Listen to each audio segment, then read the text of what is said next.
I am Hitesh Shekhawat, a React.js developer and tutor at Dectech. हम लोगों ने लास्ट वीडियो में हम डिस्कस करा था हमारे फर्स्ट सेशन के बारे में कि JSX React.js क्या होता है, कैसे काम करती है, JSX क्या होता है, वर्चुअल डोम क्या होता है, React.js के अंदर डाटा को कैसे मैनेज करते हैं।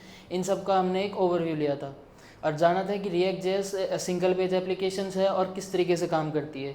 आज हम सेकंड सेशन के बारे में जानेंगे कि सेकंड सेशन में हम ये सब जानेंगे कि प्रॉप्स, कॉम्पोजिशन और जो डाटा का फ्लो है रिएक्ट के अंदर वो कैसे रहता है। अब हम बात करते हैं कि हमारे जो प्रॉप्स हैं वो बेसिकली होते क्या हैं। प्रॉप्स को हम एक इस तरीके से देख सकते हैं कि जो हमारा पेरेंट जो भी कंपोनेंट है उससे अगर हमें चाइल्ड कंपोनेंट के अंदर कोई भी चेंजेस लाने हैं या फिर कोई भी हमें डाटा पास करवाना है उसके अंदर, तो हम प्रॉप्स का यूज़ लेते हैं। बेसिकली प्रॉप्स एक एब्रीविएशन होता है प्रॉपर्टीज़ का।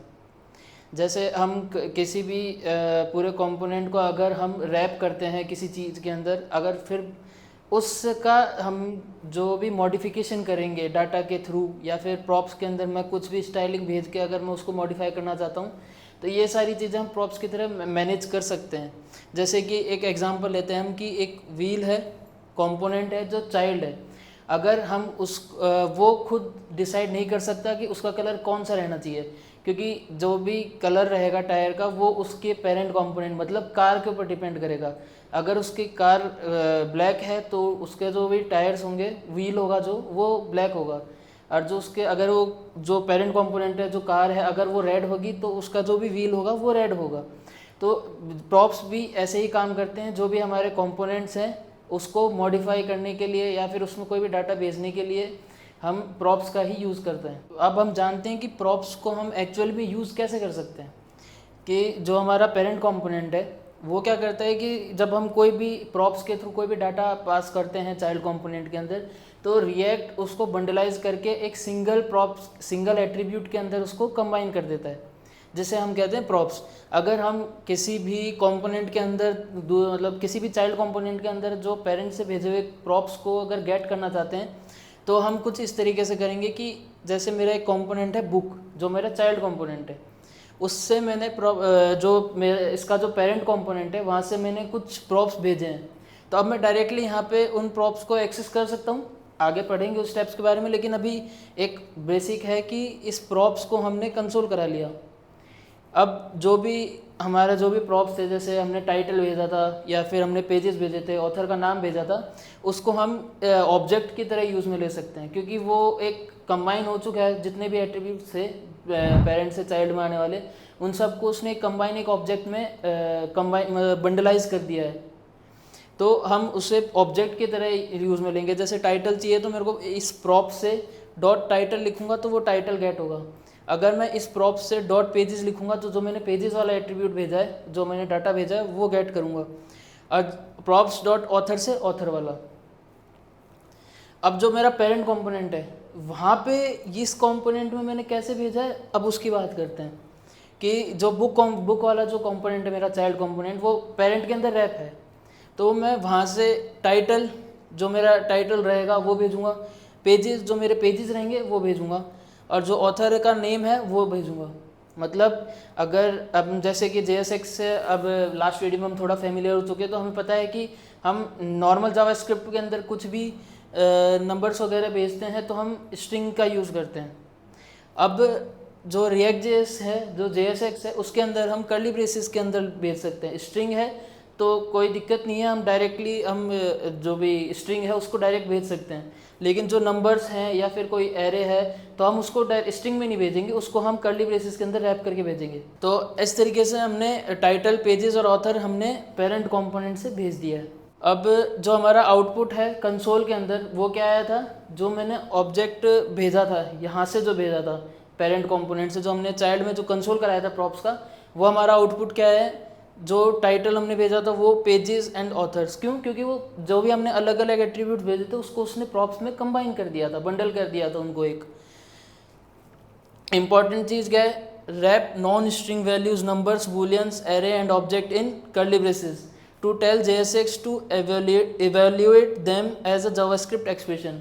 मैंने आपको बताया कि जो भी नॉन स्ट्रिंग वैल्यूज़ होती हैं, जैसे नंबर्स, एरे, ऑब्जेक्ट्स वगैरह, बूलियंस, तो इनको हमें कर्ली ब्रेसेस में रैप करना पड़ता है। यहाँ पे इसी चीज़ के बारे में बात हो रही है। अब हमने पढ़ा था कि जो भी प्रॉप्स हैं उसको कैसे भेजा है, चाइल्ड कंपोनेंट में उसको कैसे गेट किया है, पेरेंट कंपोनेंट से उसे कैसे भेजा है, मतलब पेरेंट कंपोनेंट से किस तरीके से गए हैं, चाइल्ड कंपोनेंट्स में कैसे गेट हुए हैं, कैसे हमने उसे यूआई के अंदर विजुलाइज करवाया है। अब हम बात करते हैं जो हमारा क्लीनर जो प्रॉप डिस्ट्रक्चरिंग कहती है उनके बारे में। हमने पढ़ा होगा कि जावास्क्रिप्ट के अंदर एक फंक्शन होता है डिस्ट्रक्चरिंग। वो करता क्या है कि कोई भी ऑब्जेक्ट है या एरे है उसके अंदर से हम डायरेक्टली उन वैल्यूज़ को एक्सट्रैक्ट कर सकते हैं। जैसे कि एक एग्जांपल लेते हैं, तो एक एग्जांपल लिया, एक ऑब्जेक्ट है कॉन्स्ट ऑब्जेक्ट, नेम दे दिया मैंने उसमें हितेश और लैंग्वेज दे दी है मैंने जावास्क्रिप्ट JS। अब मुझे नेम गेट करना है तो मैं कैसे गेट करता था, पहले स्टैंडर्ड जो वे था उसके अंदर ऑब्जेक्ट डॉट नेम, और जो लैंग्वेज है उसको मैं गेट कैसे करता था, ऑब्जेक्ट डॉट लैंग्वेज। लेकिन डिस्ट्रक्चरिंग के हेल्प से हम डायरेक्टली क्या कर सकते हैं कि कॉन्स्ट डिस्ट्रक्चरिंग के हेल्प से हम क्या कर सकते हैं, मैंने कॉन्स्ट के अंदर मेरे जो भी कीज़ थी उनको डायरेक्टली एक्सट्रैक्ट कर लिया ओबीजे के अंदर से, मतलब जो मेरा ऑब्जेक्ट है इससे मैंने डायरेक्टली इन दोनों कीज़ को एक्सट्रैक्ट आउट कर लिया है। तो डिस्ट्रक्चरिंग के हेल्प से हम प्रॉप्स को भी इस तरीके से डिस्ट्रक्चर कर सकते हैं। जैसे प्रॉप्स जो स्टैंडर्ड प्रॉप्स थे, जो मतलब जिसके अंदर जो भी चीज़ें थी वो सारी एक ऑब्जेक्ट में फॉर्म हो गई थी। अब उससे मेरे को अगर कोई टाइटल निकालना है तो मैं इस तरीके से निकालूंगा, props dot title, props dot author name, इस तरीके से। फिर जब डिस्ट्रक्चरिंग करने की बात आई, जैसे मैंने आपको यहाँ बताया कि लैंग्वेज और नेम मैंने एक्सट्रैक्ट कर लिए थे, वैसे ही प्रॉप्स के अंदर से मैंने टाइटल एक्सट्रैक्ट किया और टाइटल को मैंने ऐसे प्रिंट करवा दिया। तो हुआ क्या, यहाँ से मेरा एक प्रॉप्स डॉट टाइटल और यहाँ पे सिर्फ टाइटल, तो थोड़ा रीडेबल हो जाता है, थोड़ा इजीली हम अंडरस्टैंड कर सकते हैं कि कहाँ पे कौन सी चीज़ प्रिंट करी गई है।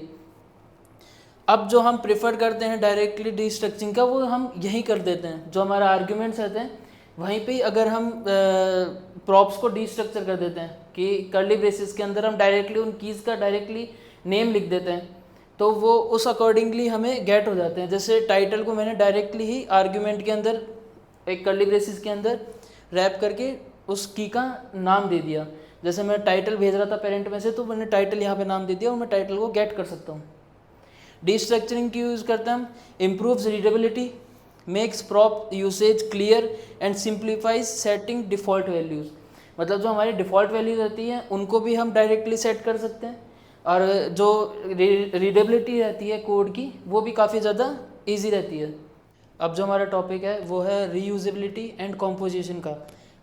जो कंपोनेंट रीयूजेबिलिटी रहती है वो कैसे काम करती है कि हम जो भी हार्ड कोडेड कंपोनेंट्स लिखते हैं, जैसे कभी क्या होता है कि हमें सेम टाइप की यूआई जो है वो डिफरेंट प्लेसेस पे चाहिए होती है, और मतलब डिफरेंट कंटेंट के साथ में, लेकिन उसे हम हार्ड कोडेड लिखने के बजाय हम उसे कंपोनेंट्स के अंदर ब्रेक करके या फिर उसे एक रैपर के फॉर्म में बना करके हम उसे हर जगह यूज़ कर सकते हैं, जिससे हमारी जो कोड के जो हार्ड कोडेड लिखने का जो तरीका है वो उससे काफ़ी ज़्यादा फ्री हो जाएंगे। मतलब जो बार बार हमें सेम कोड लिखना होता है उससे हम एक मतलब कंपोनेंट की वजह से हम उस चीज़ से फ्री हो जाएंगे। कि हमने जैसे एक कार्ड बनाया, जो जिस टाइप जो कार्ड की जो यूआई है वो हमें डिफरेंट प्लेसेस पे चाहिए डिफरेंट कंटेंट के साथ में, तो हमने क्या किया, एक कार्ड रैपर नाम से एक कंपोनेंट बना लिया, जिसके हमने एक परफेक्ट एक जो हमारी प्रॉपर स्टाइलिंग थी जो हमें हर जगह नीडेड थी उसको हमने यहाँ पे लगा दिया, और जो चिल्ड्रन है वो एज अ प्रॉप्स हमने इसके अंदर कॉल करा दिया। चिल्ड्रन मतलब जो भी हम JSX उसके अंदर लिखेंगे, उस कंपोनेंट के अंदर जो भी JSX रैप होगी उसको हम यहाँ पे चिल्ड्रन के थ्रू रिप्रेजेंट करेंगे। और जो हमारा रैपर है वो कुछ इस तरीके से यूज़ आएगा कि जो हमारा जैसे हम HTML के अंदर div टैग यूज़ में लेते हैं, सेम हम हमारा जो कंपोनेंट है उसको यूज़ में लेंगे, और जो भी JSX उसके अंदर लिखनी है, जो भी हमारा जो कंटेंट है उसको लिखना है, तो वो हम इसके अंदर ऐसे पास कर सकते हैं।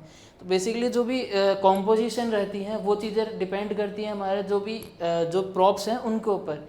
अगर हम सिर्फ जो भी हमारा कंटेंट है उसको चेंज करना चाहते हैं, जैसे टाइटल, ऑथर नेम और जो पेज नंबर्स हैं उनको, तो हम प्रॉप्स को किस तरीके से भेजेंगे, और जैसे हमें पूरी पूरी JSX चाहिए कि हमें इमेजेस भी चाहिए उसके अंदर, कि डिफरेंट प्लेसेस पे सेम UI के अंदर डिफरेंट इमेजेस हों, तो उन चीज़ों को हम जब करते हैं यूज़ में, तो हम इस चिल्ड्रन का यूज़ में लेते हैं और इस तरीके से उस जो भी JSX है उनको रैप कर देते हैं। अब आते हैं जो रोबस्ट कंपोनेंट रहते हैं उनको क्रिएट करने का मतलब, एक जो प्रॉपर हम टाइप्स के अकॉर्डिंग हम प्रॉप्स को ट्रांसफ़र करना हमारे चाइल्ड के अंदर, या फिर जो मतलब जो भी बग्स वगैरह आ जाती हैं, जो टाइप एरर जो भी आती है, उन सारी चीज़ों से ओवरकम करने के लिए हम लोग इस प्रॉप टाइप का यूज़ में लेते हैं।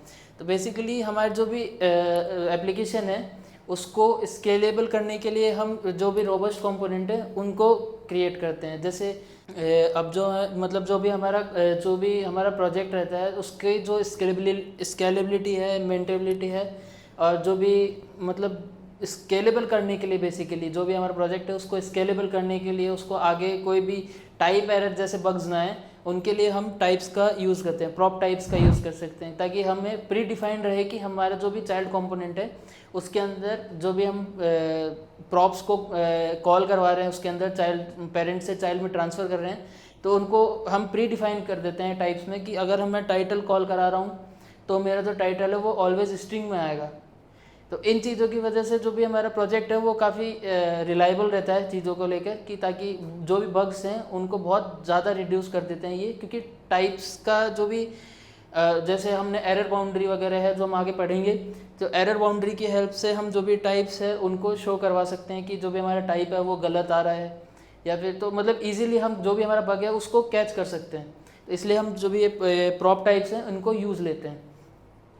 कैसे चेक करते हैं कि जो हमारा जावास्क्रिप्ट है उसके अंदर हम जब भी कोई टाइप एरर जैसी कोई भी इशू आती है, या फिर रेफरेंस एरर जैसी कोई इशू आती है, वो कंसोल्स में कंसोल्स में शो होती है। तो उनके लिए हमें पहले एक npm इंस्टॉल प्रॉप टाइप्स, ये एक पैकेज है, ये इंस्टॉल करेंगे। उसके बाद में हमने एक बुक कंपोनेंट बनाया जिसके अंदर मैंने टाइटल पेजेस और जो ऑथर है उसको मैंने पेरेंट से चाइल्ड में कॉल किया।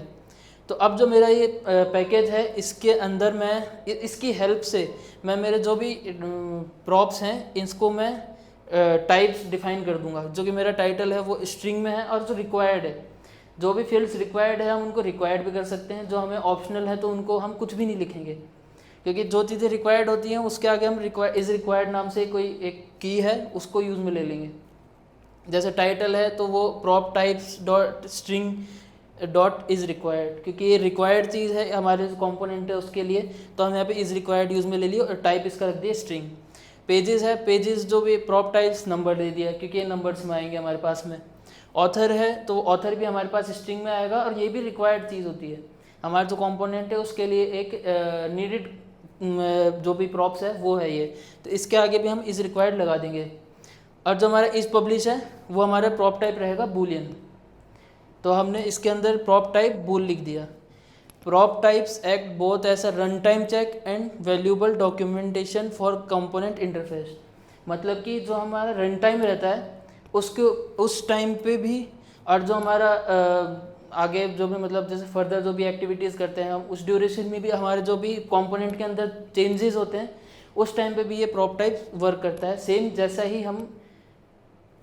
जैसा हम जो डेवलपमेंट के टाइम पे या फिर जब कंपोनेंट कॉल हो रहा था इनिशियल टाइम पे, उस टाइम पे कॉल हो रहा था। हमारा प्रॉप टाइप है वो हमारा रन टाइम और लोड टाइम पे सेम तरीके से काम करता है। मतलब जो भी हमारे चेंजेस होंगे कंपोनेंट के अंदर उस ड्यूरेशन पे भी जो भी हमारे टाइप्स है उनको चेक करेगा कि जो भी हमारा टाइटल है वो सेम टाइप्स के साथ में मैच हो रहा है या नहीं हो रहा, ये सब चीज़ें।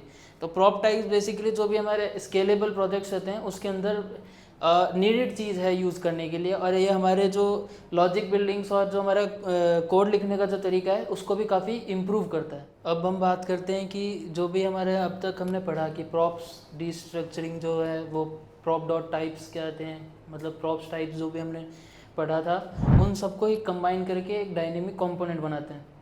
जैसे कि मैंने एक यूज़र्स का एरे ले लिया जिसके अंदर मैंने उसे आईडी, नेम, ईमेल और एक उसका एवटार दे दिया, URL 1 दे दिया, मतलब कि कोई भी URL यहाँ पे प्लेस कर सकते हैं।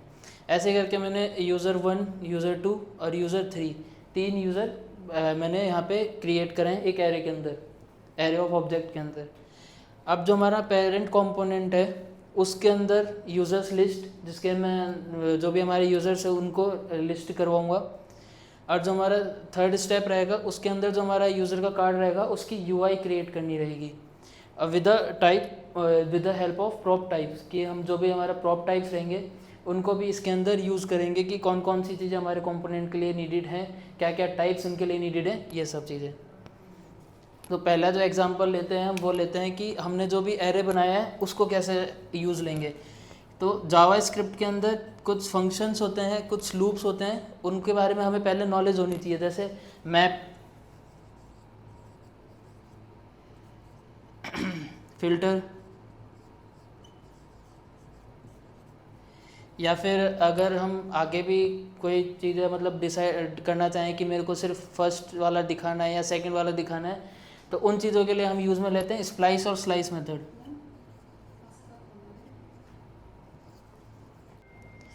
स्प्लाइस और स्लाइस जैसे मेथड्स का यूज़ करते हैं।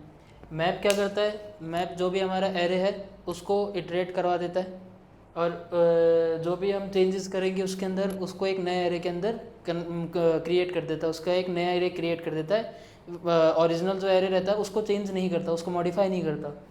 फिल्टर क्या करता है, फिल्टर जो भी हम कंडीशंस लगाते हैं उसको, उससे एक जो भी हमारा आउटपुट वाला जो एरे रहते हैं, मतलब आउटपुट वाले जो भी ऑब्जेक्ट्स रहते हैं उन सबको एक नए एरे के अंदर क्रिएट कर देता है। फिल्टर और मैप दोनों ही नए एरे क्रिएट करते हैं, ओरिजिनल जो भी एरे रहते हैं उनको मॉडिफाई नहीं करते हैं, उनको एज इट इज़ रहने देते हैं, सिर्फ न्यू वाला जो एरे है उसको रिटर्न करते हैं। तो अब हमने जो यूज़र्स वाला एरे लिया है उसके अंदर हम यूज़ करेंगे मैप फंक्शन, क्योंकि मैप क्या करेगा, जो भी हमारा एरे, मतलब जो भी हमारे एरे ऑफ ऑब्जेक्ट है उसको इटरेट करवा देगा, मतलब उसको बार बार लूप चलाएगा उसका, जो भी हमारी यूआई है उस पर डिस्प्ले करवाने के लिए। तो मैप को हम यूज़ में लेंगे इस तरीके से कि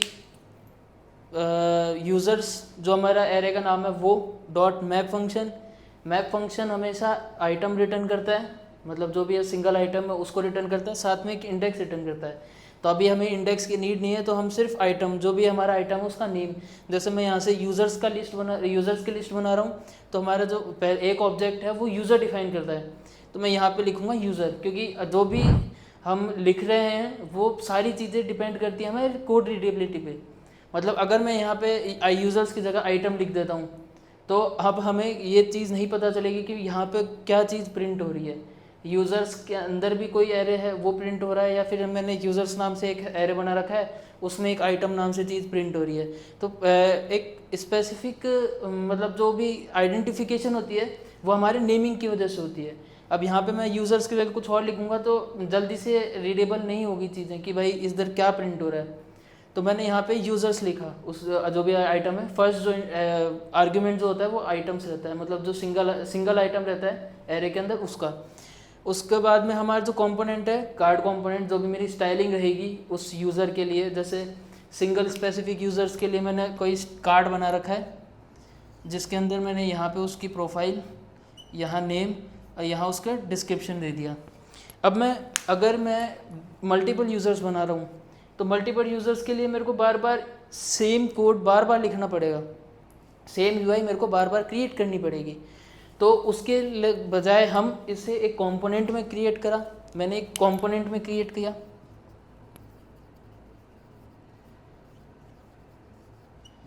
ठीक है, इसके अंदर मैं ये प्रॉप्स के थ्रू भेज दूंगा, मतलब जो भी मेरे एट्रीब्यूट्स थे या फिर जो मेरा सिंगल ऑब्जेक्ट है उसको मैं प्रॉप्स के थ्रू भेज दूंगा। जैसे इसके अंदर मैंने यूज़र कार्ड कंपोनेंट, जो मैंने ये कार्ड कंपोनेंट बनाया इसको मैंने इस लूप के अंदर लिखा, फिर जो भी मेरा डाटा था, जो भी मेरे यहाँ पे जो सिंगल डाटा है उसको मैंने यहाँ पे प्रिंट करवा दिया। तो प्रॉप्स के अंदर मैंने क्या क्या चीज़ें ली, एक एवेटार यूज़ में लिया, एक नेम यूज़ में लिया, एक ईमेल यूज़ में लिया। तो इसके लिए मेरे को जो भी इमेज रहेगी, एवेटार रहेगा, वो यूज़ में लिया। यहाँ पे मैंने नेम और ईमेल यूज़ में ली।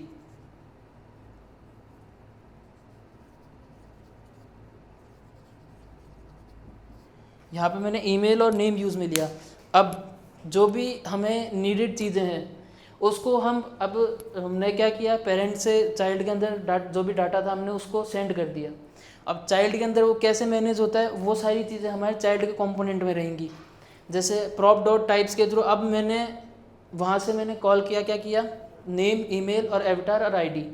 अब मेरे को इसमें से नीडेड चीज़ कौन कौन सी है, मेरा जो कंपोनेंट है वो उसके लिए नीडेड चीज़ कौन कौन सी है, वो है नेम, ईमेल और हाँ नेम और ईमेल, जिससे मैं आइडेंटिफाई कर सकता हूँ कि ये जो कार्ड है वो किस यूज़र को रिप्रेजेंट कर रहा है, जो कि इजीली गेट हो जाएगा। जैसे मैं अगर यहाँ पे हितेश, यहाँ पे जैसे मैंने एलिस सेंड किया है, यहाँ पे अगर एलिस की इमेज नहीं हो तो भी कोई दिक्कत नहीं है, क्योंकि मेरे को नाम और ईमेल मिल रहा है उसका, तो जिससे मैं आराम से गेट कर सकता हूँ कि ये जो कार्ड है वो कौन से यूज़र को प्रिंट करवा रहा है। अब रही बात मतलब जो भी टाइप्स हैं उनको डिफाइन करने की, तो जैसे यूज़र्स के अंदर नेम है, नेम ऑलवेज स्ट्रिंग में आएगा हमारा, तो उसके लिए मैं यहाँ पे prop types dot string is required, क्योंकि नेम रिक्वायर्ड है। नेम से हम आइडेंटिफाई कर रहे हैं कि जो भी हमारा यूज़र का जो भी हमारा कार्ड है उसके अंदर कौन सा यूज़र प्रिंट हो रहा है, तो उसके लिए हम इज़ रिक्वायर्ड लगा देंगे। मतलब नेम का जो टाइप है वो स्ट्रिंग और रिक्वायर्ड है या नहीं, ये चीज़ें। ईमेल भी हमें रिक्वायर्ड है और ईमेल भी हमेशा स्ट्रिंग में ही गेट होंगी। अगर मैं यहाँ पे नंबर वगैरह भेजता हूँ तो ये मेरे को टाइप एरर भेज देगा, मतलब रिटर्न कर देगा, एक एरर रिटर्न कर देगा। और जो थर्ड आता है वो आता है एवटार। एवटार हमेशा स्ट्रिंग में आएगा, क्योंकि वो एक यूआरएल रहेगा या फिर जो भी हमारे इमेज का पाथ है वो रहेगा, तो वो भी हमेशा स्ट्रिंग में रहेगा। और ये हमें नीडेड नहीं है तो हम इज रिक्वायर्ड नहीं लगाएंगे। जो डिफ़ॉल्ट जो भी प्रॉप्स रहेगा, जैसे मेरे को ऐसा चाहिए कि अगर वहाँ से मेरे पास कोई भी चीज़ गेट नहीं हो रही तो उसकी जगह मेरे को कौन सी चीज़ विजिबल करवानी है। जैसे मैं यहाँ पे इमेज नहीं भेज रहा, एवटार नहीं भेज रहा, जो मेरा एवटार है उसको मैं यहाँ पे सेंड नहीं कर रहा प्रॉप्स के थ्रू, तो मेरे डिफ़ॉल्ट डिफ़ॉल्ट जो इमेज रहती है वो विजिबल कराऊंगा। तो उसके लिए मेरे को हमेशा डिफ़ॉल्ट प्रॉप्स के अंदर मेरे को बताना होगा कि जो भी यूज़र का जो कार्ड है उसमें जो की रहेगी एवटार, उसकी जो डिफ़ॉल्ट जो भी वैल्यू रहेगी वो ये रहेगी। यहाँ से मैं डिफ़ॉल्ट वैल्यूज़ को भी सेट कर सकता हूँ, मतलब जो प्रॉप डॉट टाइप्स है उसके अंदर मैं डिफ़ॉल्ट प्रॉप्स को भी, जो प्रॉप्स हैं उनकी डिफ़ॉल्ट वैल्यूज़ भी सेट कर सकता हूँ। ये हमने एक डायनेमिक कार्ड बनाया था जिसके अंदर जो भी हमारी यूज़र्स की लिस्ट है उनको प्रिंट करवाया था। प्रॉप्स टाइप्स का हेल्प लिया है इसके अंदर हमने, वैलिडेशंस भी यूज़ में लिए हैं, जैसे इज़ रिक्वायर्ड वैसी चीज़ें हैं वो चीज़ें भी हमने यूज़ में ली हैं। मैप फ़िल्टर कब लेना है काम में वो भी पढ़ा है कि मैप हम जब भी कोई लूप प्रिंट करवाते हैं तो उस टाइम पे यूज़ में लिया जाता है मैप फंक्शन। अगर मेरे को यहाँ पे ये चाहिए होता है कि अगर मेरा जो भी यूज़र 1 है या फिर जो मेरे इवन नंबर्स के आईडी वाले जो भी यूज़र्स हैं सिर्फ वो विजिबल हो, तो मैं यूज़ लेता फ़िल्टर, क्योंकि फ़िल्टर क्या करता है, जो भी हम कंडीशन रखेंगे उसके सामने वो उससे एक एरे ऑफ ऑब्जेक्ट एक्सट्रैक्ट करके हमें नए एरे के अंदर सेव करा के दे देगा। तो इस सेशन के अंदर हमने पढ़ा कि प्रॉप टाइप्स क्या होते हैं, प्रॉप्स क्या होते हैं, कॉम्पोजिशन क्या होते हैं, जो हमारे रिएक्ट का जो डाटा का फ्लो रहता है वो किस तरीके से रहता है, ये सारी चीज़ें हमने इस सेशन के अंदर पढ़ी हैं। प्रॉप टाइप्स वैलिडेशंस और टाइप्स को डिफाइन करने में काम आता है हमारे प्रॉप्स के, जो पेरेंट से चाइल्ड में आ रहे हैं। प्रॉप्स क्या होते हैं, एक प्रॉपर्टीज़ का एब्रीविएशन है प्रॉप्स, जो हमारा पेरेंट से चाइल्ड के अंदर डाटा ट्रांसफ़र का काम करते हैं। कॉम्पोजिशंस क्या होती हैं, बार बार एक कोड को बार बार लिखने के बजाय हम उसे कंपोनेंट में रैप करके हमारी जो यूआई है उसको म्यूटेट करवा सकते हैं, कंडीशनली रेंडर करवा सकते हैं, ये सारी चीज़ें। उसका फ्लो कैसे रहता है ये मैंने आपको बताया कि पहले एक कांस्टेंट ऑब्जेक्ट रहेगा, एरे ऑफ ऑब्जेक्ट रहेगा, उसे हम पेरेंट के अंदर लूप चलवाएंगे या फिर जिस तरीके से भी हमें उसे यूआई पे विजिबल करवाना है उस तरीके से हम उसे यूज़ लेंगे। ये कुछ क्वेश्चंस हैं जो most of the time interview के अंदर डिस्कस करे जाते हैं, जैसे what are props, how do they enable data flow between components, की प्रॉप्स क्या होते हैं, वो कंपोनेंट्स के बीच में डाटा कैसे ट्रांसफ़र करवाते हैं। प्रॉप्स जो भी है वो इम्यूटेबल क्यों रहते हैं, रीड ओनली क्यों रहते हैं, क्योंकि प्रॉप्स आपको भी पता है कि मैंने मेरे जो भी पेरेंट कंपोनेंट है वहाँ से मैंने चाइल्ड के अंदर कोई डाटा भेजा है, तो अब अगर हम उसे म्यूटेट कर सकते हैं तो वो दोनों जगह इश्यूज़ क्रिएट कर सकता है। मतलब जब भी कोई अपडेशन हुआ कि चाइल्ड कंपोनेंट के अंदर अगर उस टाइम पे हमारा प्रॉप चेंज हो जाता है तो वो चीज़ हमारे पेरेंट में भी इफ़ेक्ट करेगी, इसलिए हम जो भी प्रॉप्स रहते हैं वो हमेशा रीड ओनली रहते हैं। उसे हम मैनेज कर सकते हैं with the help of context API या फिर रिडक्स जैसे टूल्स के साथ में, या फिर किसी भी अदर स्टेट के अंदर सेव करवा के फिर हम उसे म्यूटेट कर सकते हैं। What are the problem does restructuring props solve? जो रीस्ट्रक्चरिंग है वो हमारे प्रॉप्स के साथ में जो इश्यूज़ मतलब इश्यूज़ नहीं, मतलब जो हमारी कोड रीडेबिलिटी थी, इन सब को कैसे इम्प्रूव किया है, वो सब क्या होता है। How does special children prop contribute to component composition and reusability?